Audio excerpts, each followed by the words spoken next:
and welcome back. You'll notice I don't have my little assistant Trey here with me today, but I do have Boodie the Boo-Boo. This is one of Trey's favorite stuffed animals. We call him a boo-boo instead of an elephant, but because when Trey was really little and he couldn't say the word elephant, he would call them boo-boos because of the sound they make, the boo-boo. So this is still called Boodie Boo-Boo. And he is here with me today because we are going to be reading Horton Hears a Who. So please join me and Boodie Boo-Boo, who I'm going to just go ahead and stick right back here on the couch with us so he can listen to the story as well.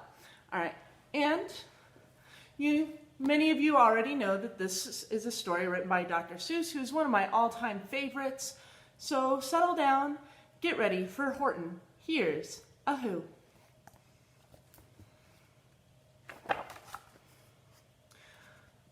Sorry, let me get a little bit more comfortable.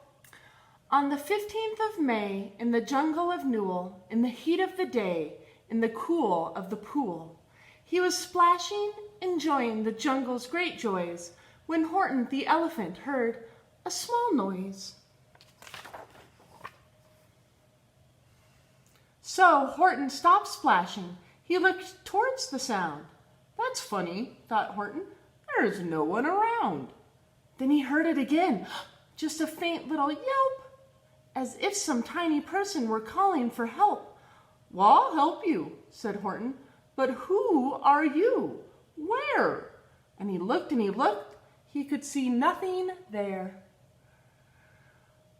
but a small speck of dust blowing past through the air.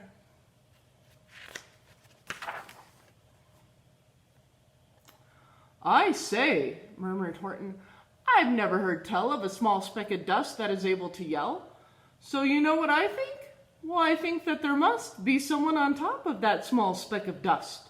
Some sort of creature of very small size, too small to be seen by an elephant's eyes.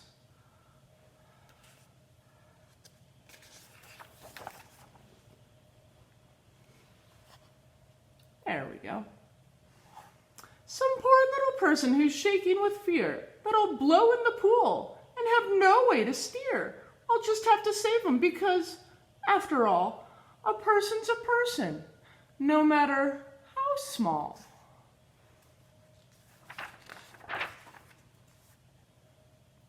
So, gently and using the greatest of care, that elephant stretched his great trunk through the air, and he lifted the speck of dust and carried it over and placed it down safe on a very soft clover.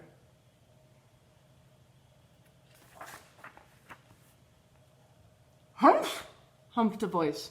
'Twas a sour kangaroo. And the young kangaroo in her pouch said, humph, too. Why, that speck is as small as a head of a pin.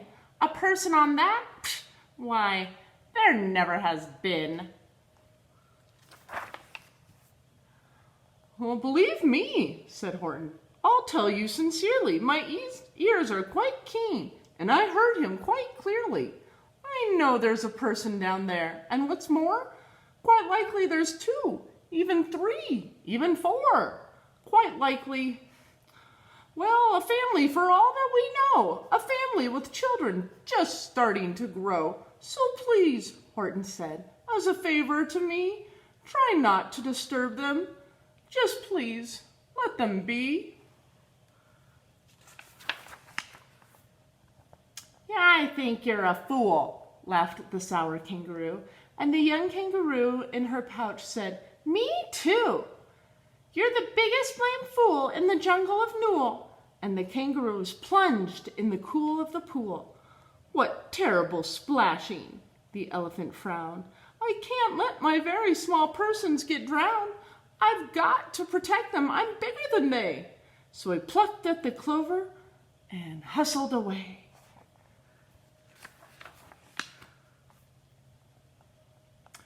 Through the high jungle treetops the news quickly spread. He talks to a dust speck. Yeah, he's out of his head. Just look at him walk with that speck on that flower. and Horton walked, worrying, almost an hour. "Should I put the speck down?" Horton thought with alarm. "If I do, these small persons may come to great harm.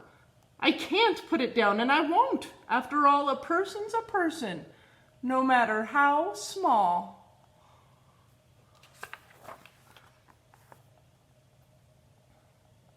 Then Horton stopped walking. The speck voice was talking. A voice was so faint he could just barely hear it. "Speak up, please," said Horton, and he put his ear near it. "My friend," came the voice, "you're a very fine friend. You've helped all those folks on this dust speck to no end. You've saved all our houses, our ceilings and floors. You've saved all our churches and our grocery stores."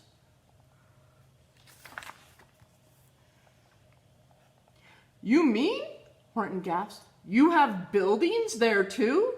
"Oh yes," piped the voice, "we most certainly do." "I know," called the voice, "I'm too small to be seen, but I'm mayor of a town that is friendly and clean. Our buildings to you would seem terribly small, but to us who aren't big, they are wonderfully tall. My town is called Whoville, for I am a Who. And we Whos are all thankful and grateful to you." And Horton called back to the mayor of the town, "You're safe now. Don't worry. I won't let you down."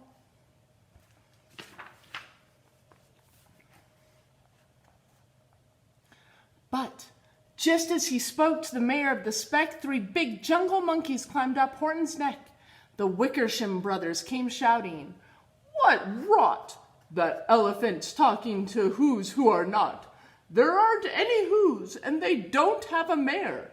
And we're gonna stop all this nonsense. So there."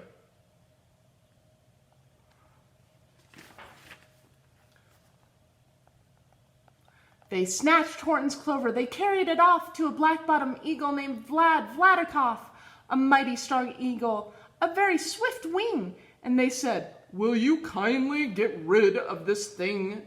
And before that poor elephant could speak, that eagle flew off with a flower in his beak.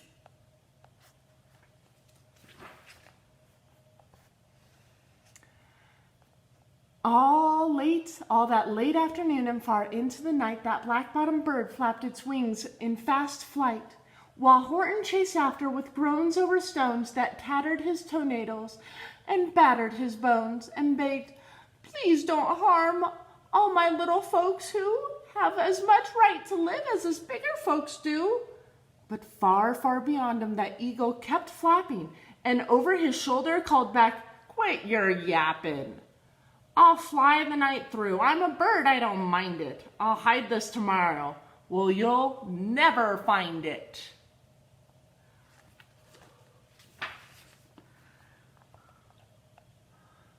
And at 6:56 the next morning, he did it. It sure was a terrible place that he hid it. He let that small clover drop somewhere inside of that great patch of clovers, 100 miles wide. "Find that," sneered the bird, "but I think you were fail."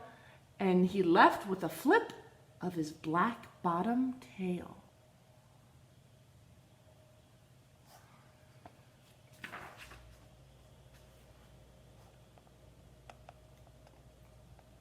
"I'll find it," cried Horton. "I'll find it or bust. I shall find my friends on that small speck of dust." And clover by clover by clover with care, he picked and he searched them, and he called, "Are you there?" But clover by clover by clover, he found that the one that he sought for was just not around. And by noon, poor old Horton, more dead than alive, had picked, searched, and piled up 9,005.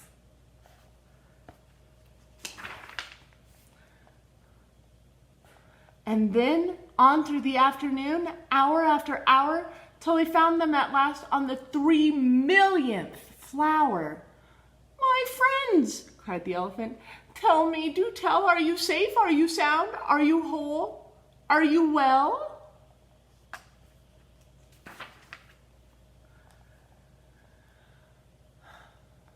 And from down on the speck came the voice of the mayor. We've really had trouble, much more than our share.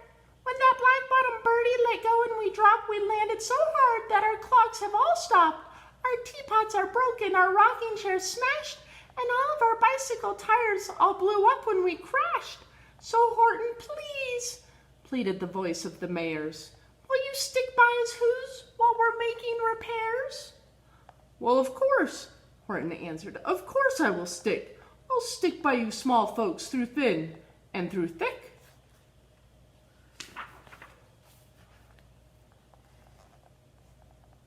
Humph, humped a voice. For almost 2 days you've won wild and insisted on chatting with persons who've never existed. Such carrying on in our peaceable jungle. We've had quite enough of your bellowing bungle. I'm here to state, snapped the big kangaroo, that your silly nonsensical game is all through. And the young kangaroo in her pouch said, me too.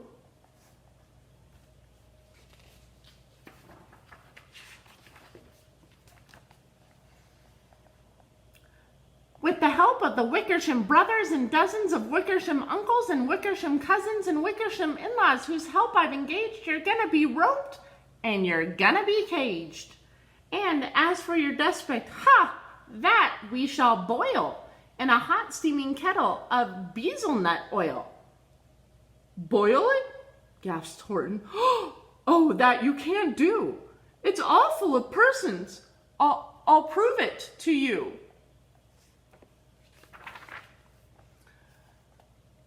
Mr. Mayor, Horton called. Mr. Mayor, you've got to prove now that you really are there. So call a big meeting, get everyone out, make every who holler, make every who shout, make every who scream. If you don't, every who is gonna end up in a bezelnut stew.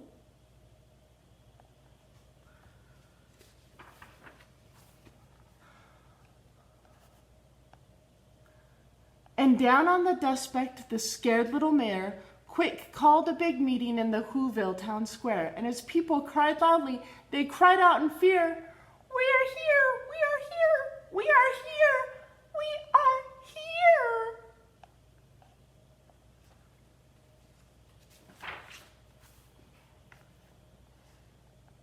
The elephant smiled. That was clear as a bell. You kangaroos surely heard that very well.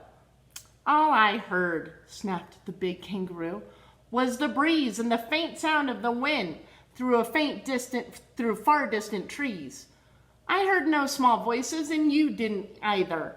And the young kangaroo in her pouch said, me neither.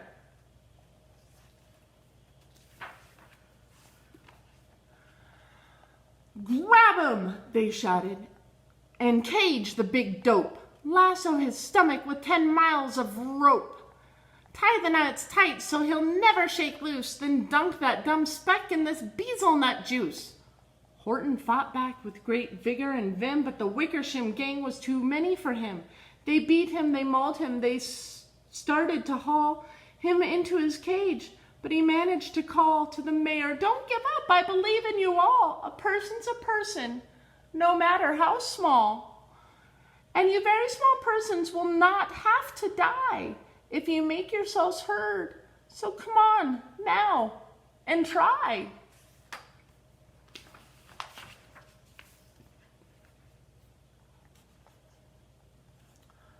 The mayor grabbed a tom-tom, he started to smack it, and all over Whoville they whooped up a racket. They rattled tin kettles, they beat on brass pans, on garbage pail tops and old cranberry cans. They blew on bazookas and blasted great toots, on clarinets, oompas, and boompas, and flutes.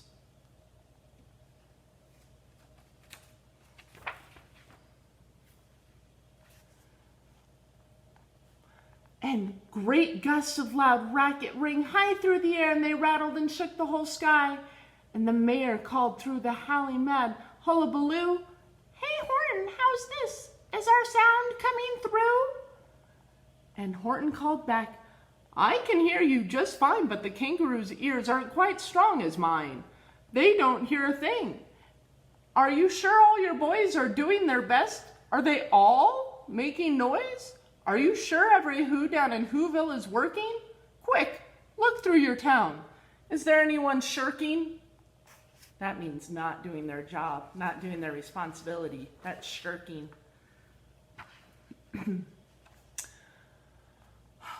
And through the town rushed the mayor from east to the west, but everyone seemed to be doing his best. Everyone seemed to be yapping or yipping, and everyone seemed to be beeping or bipping. But it wasn't enough. All this ruckus and roar, he had to find someone to help him make more. He raced through each building. He searched floor to floor.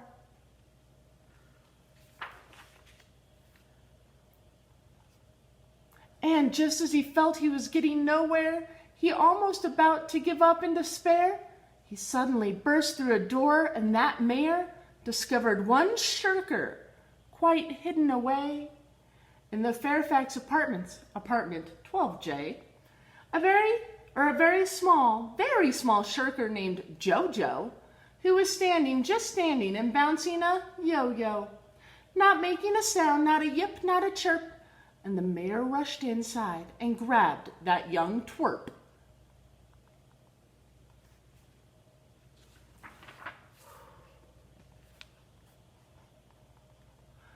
And he climbed with the lad up the Eiffelberg Tower. "This," cried the mayor, "is your town's darkest hour. The time for all Whos who have blood that is red to come to the aid of their country," he said. "We've got to make noises in greater amounts, so open your mouth, lad, for every voice counts." Thus he spoke as he climbed, and when they got to the top, that lad cleared his throat and he shouted out, "Yap!"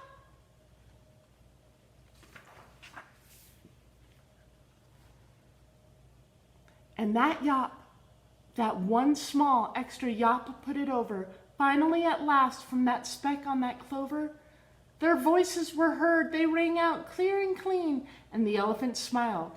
"Do you see what I mean? They've proved they are persons, no matter how small, and their whole world was saved by the smallest of all." "How true, yes, how true," said the big kangaroo. "And from now on, you know what I'm planning to do? From now on, I'm going to protect them with you." And the young kangaroo in her pouch said, "Me too. From sun in the summer, from rain when it's fallish, I'm going to protect them, no matter how smallish." So that, ladies and gentlemen, was the end of Horton Hears a Who.